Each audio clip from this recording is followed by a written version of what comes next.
নির্বাচনী প্রচারের শেষ দিনে কার্যত শক্তি প্রদর্শনের মাধ্যমে ঝড় তুললেন রায়গঞ্জের তৃণমূল প্রার্থী কৃষ্ণ কল্যাণী।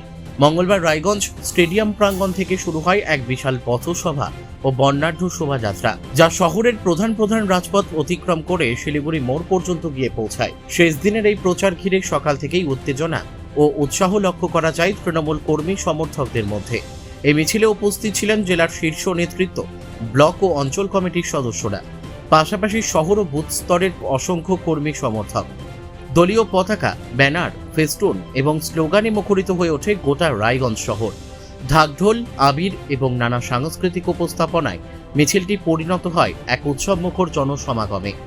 রাস্তার দুধারে দাঁড়িয়ে বহু সাধারণ মানুষও এই শোভাযাত্রা প্রত্যক্ষ করেন এবং অনেকেই হাত নেড়ে সমর্থন জানান।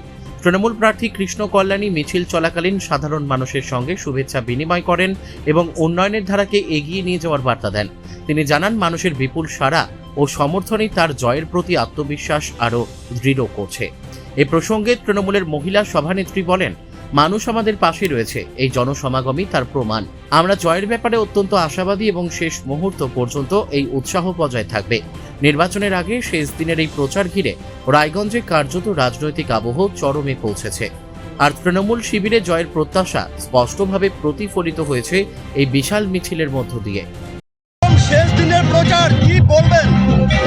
দেখুন, আজকে আমাদের প্রচারের শেষ দিন, কিন্তু মমতা বন্দ্যোপাধ্যায় যেহেতু গোটা বছর 365 দিন মানুষের সঙ্গে থাকতেন এবং তিনি আগত দিনেও তিনি 365 দিন মানুষের সঙ্গে থাকবেন, তো সেই জন্য আমাদের শেষ বলে কিছু নেই।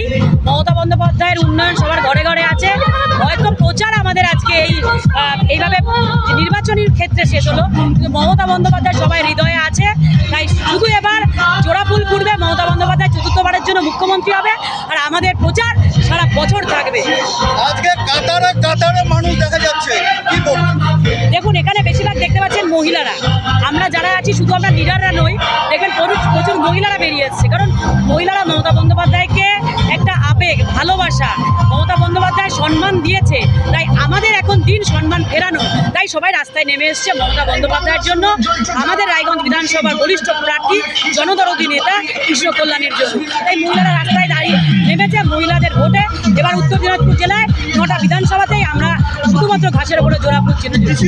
দেখুন, মানুষ জানে যে কাকে রাখলে কাজ হবে, কাকে ভোট দিলে কোন দল কাজ করে। শুধু মিথ্যে কথা, ফেক, জুমলাবাজি, ভোটের আগে 10 লক্ষ, 3,000 এইসব প্রতিশ্রুতি মানুষ নেয় না। মানুষের মমতা বন্দ্যোপাধ্যায়ের উন্নয়ন মানুষের বাড়ির গোড়ায়, মানুষের অ্যাকাউন্টে প্রমাণ আছে।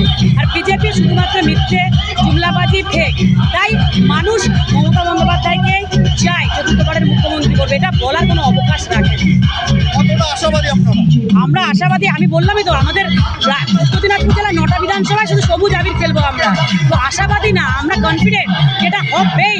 তো আশা বলে না, আমরা হয়ে গেছি অলরেডি জয়যুক্ত। রায়গঞ্জ থেকে রামকৃষ্ণ দাসের রিপোর্ট, কুলিক নিউজ।